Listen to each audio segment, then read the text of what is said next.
Muito bem, pessoal. Vamos dar continuidade, então, à nossa playlist de razões, proporções e regra de três.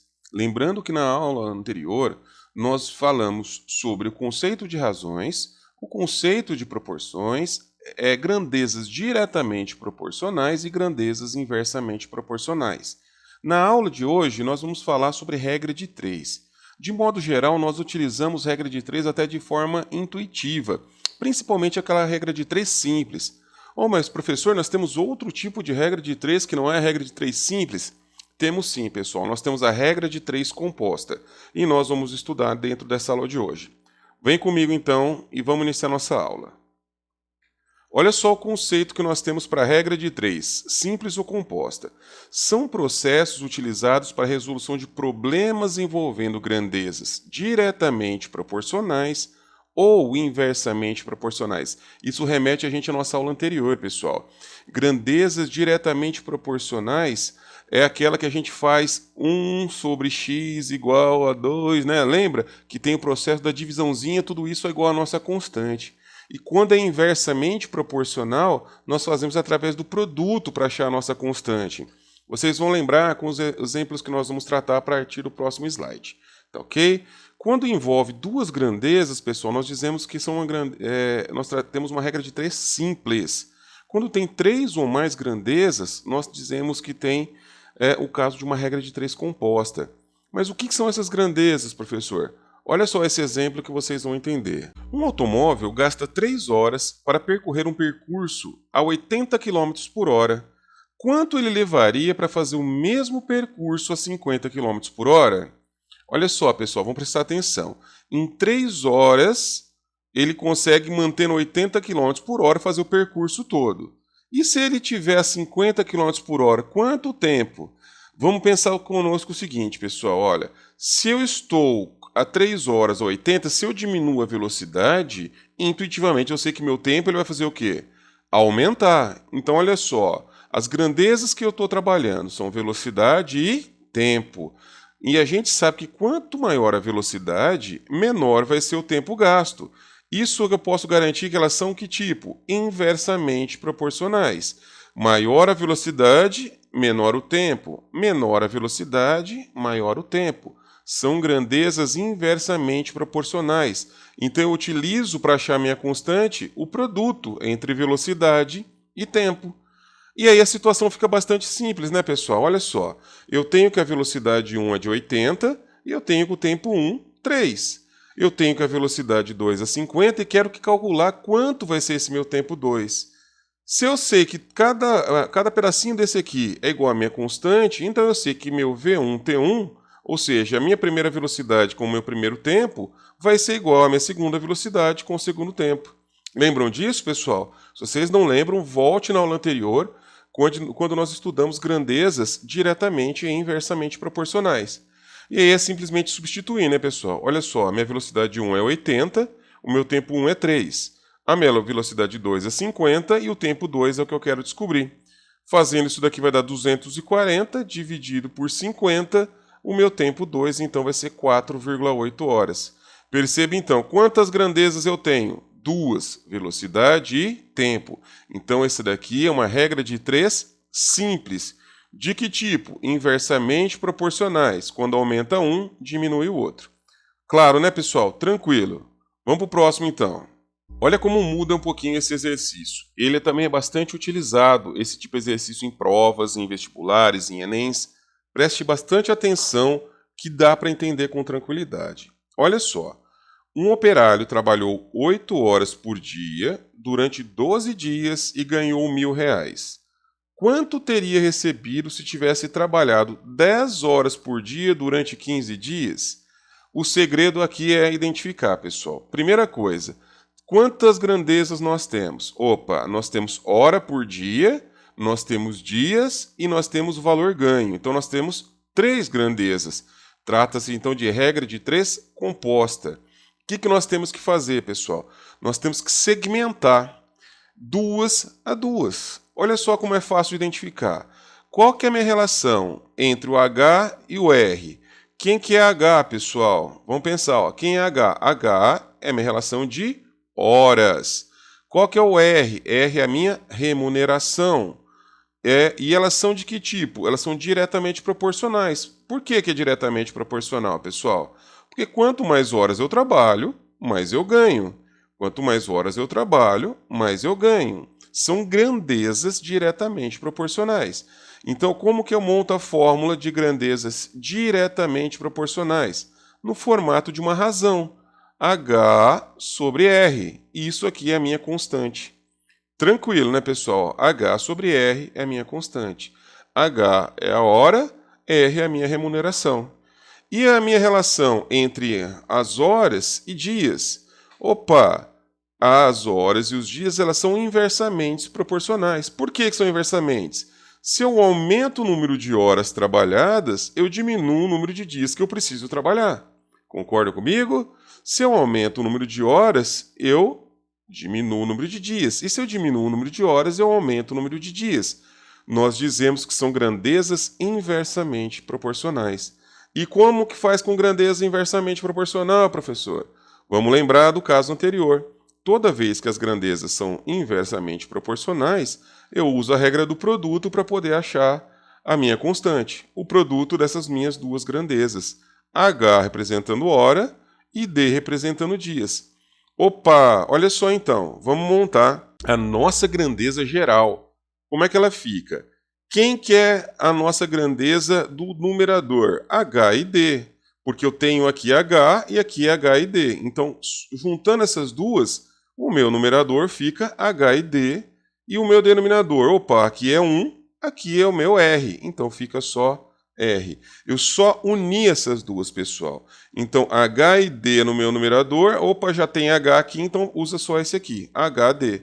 E o meu denominador aqui é R, aqui é 1, então fica R.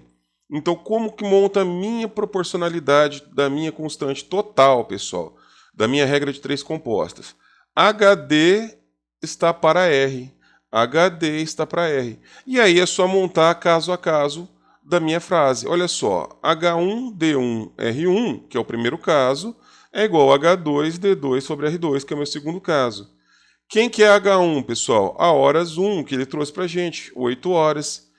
Quem que é D1, pessoal? Opa, são 12 dias, está aqui, ó, 8 vezes 12. A remuneração é de R$ 1.000, ou seja, dividido por R$ 1.000. Está tudo aqui, ó, H1D1 sobre R1. Isso aqui é igual à minha constante. Quem que é o H2D2 sobre R2? É isso que eu quero saber, olha só. O H2, ele trouxe para mim 10 horas. D2, ele trouxe também 15 dias. E ele quer saber quanto que vai ser a minha remuneração. Então, eu tenho o H1, o D1 sobre R1, eu tenho o H2, D2 e eu quero saber o R2.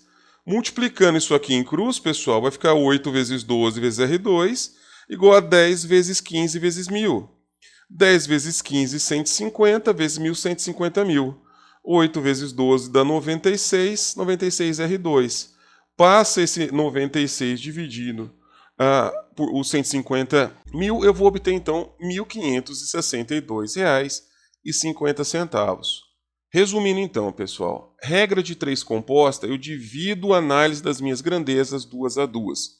Eu analisei aqui horas com remuneração, diretamente proporcional, jogo na minha razão. É as horas e o dia, inversamente proporcional, jogo dentro do meu produto. Somo as duas e verifico quem já participa do numerador, opa, eu descarto, aparece só uma vez. Por isso que só fica HD. E no meu denominador, opa, é o R aqui é 1, então eu uso o R. Essa aqui, então, é a minha regra de três composta. Tranquilo? Muito bom. Vamos analisar agora mais uma questão, pessoal. Olha só, essa aqui é no IF de 2017, lá no Rio Grande do Sul. Em uma indústria metalúrgica, 4 equipamentos operando 8 horas por dia durante 5 dias produzem 4 toneladas de certo produto. O número de dias necessário para produzir 3 toneladas do mesmo produto por 5 equipamentos do mesmo tipo operando 6 horas por dia é... Nossa, tem gente que fala assim, não tem nem ideia, parou, é muita informação. Pessoal, vamos montar a nossa análise. Vamos fazer a nossa análise. Ele disse para a gente, em relação a equipamentos, horas dias e produção. No nosso primeiro caso, ele diz que são 4 equipamentos, 8 horas por dia, 5 dias e a produção de 4 toneladas. No segundo caso, ele trouxe para a gente que são 3 toneladas, 5 equipamentos, 6 horas por dia, e ele quer saber quantos dias vai levar. Olha só como essa tabelinha facilita para a gente. Agora, pessoal, é fazer a análise das nossas grandezas. Quantas grandezas eu tenho aqui? Opa, eu tenho 4. 1, 2, 3, 4. Como é que eu relaciono equipamento com produção, pessoal? Olha, se eu aumento o número de equipamento, né? O que vai acontecer? Quem é que lembra? Eu aumento a minha produção. Se eu aumento o meu número de equipamentos, eu aumento a minha produção. É uma grandeza diretamente proporcional. Equipamento e produção, grandeza diretamente proporcional. Não é isso? Legal. Se eu aumento o número de equipamentos, eu diminuo o número de horas. Se eu aumento o número de equipamentos, eu diminuo o número de horas. Inversamente proporcional. E se eu aumento o número de equipamentos, eu também vou diminuir o número de dias. Se eu tinha 3 equipamentos, eu precisava de 2 dias. Se eu tiver 10 equipamentos, eu vou precisar de menos dias. Então, o que eu posso ter certeza, pessoal? Equipamento e produção, grandeza inversamente proporcional. Equipamento, horas e dias, inversamente proporcional. Perdão, aqui é diretamente e aqui é inversamente. Desculpa, tá, pessoal? Olha só, todo mundo que é inversamente está aqui no produto. O único diretamente, olha, eu joguei minha produção para o denominador. Agora é só substituir, né, pessoal? Só substituir na fórmula. Vamos analisar o primeiro caso. Equipamento vezes hora vezes dias dividido por produção. Equipamento 4 está aqui. Horas 8 está aqui. Dias 5 está aqui. Dividido pela produção 4 está aqui, ó. Então esse aqui é o nosso primeiro caso. O segundo caso diz o seguinte, ó. Equipamento 5 está aqui. Horas 6 está aqui. Produção 3 está aqui. E o que me interessa saber, que é o número de dias que eu disse x, está aqui. Basta fazer de novo, pessoal, o processo de multiplicação. Aqui vai dar 5 vezes 8, 40, vezes 4, 160, mas eu posso até simplificar, ó. Como é tudo produto, eu posso simplificar esse 4 com esse 4 aqui, ó. Fica simplesmente 40 aqui. 40 vezes 3, 120. 5 vezes 6 dá 30, 120. Dividido por 30, eu vou achar que x é 4. Então, o número de dias que me interessa, 4 dias. Resumindo, pessoal, presta atenção. Coloca na tabelinha, analisa 2 a 2 a situação das grandezas. Equipamento e produção são diretamente proporcional, porque quando eu aumento um, aumento o outro. Equipamento e horas são inversamente proporcionais, porque quando eu aumento um, eu diminuo o outro. Assim como equipamento e dias. Equipamento aumenta, diminui o número de dias. Diminui o número de dias, eu aumento o equipamento. Tá ok, pessoal? Espero que vocês tenham entendido, tá joia? E assim nós finalizamos mais uma aulinha da nossa playlist. Nós estudamos nessa aula sobre a parte de regra de 3, simples e composta. Se você não entendeu, volte no início da aula. Se você não entendeu o conceito de razão, de proporção, de grandezas inversamente e diretamente proporcionais, eu te convido a assistir a aula anterior e eu estou deixando aqui o link para você assisti-la, ok? Se você não ainda é inscrito no nosso canal, te convido também a se inscrever para receber todas as atualizações das nossas videoaulas. Um grande abraço, valeu!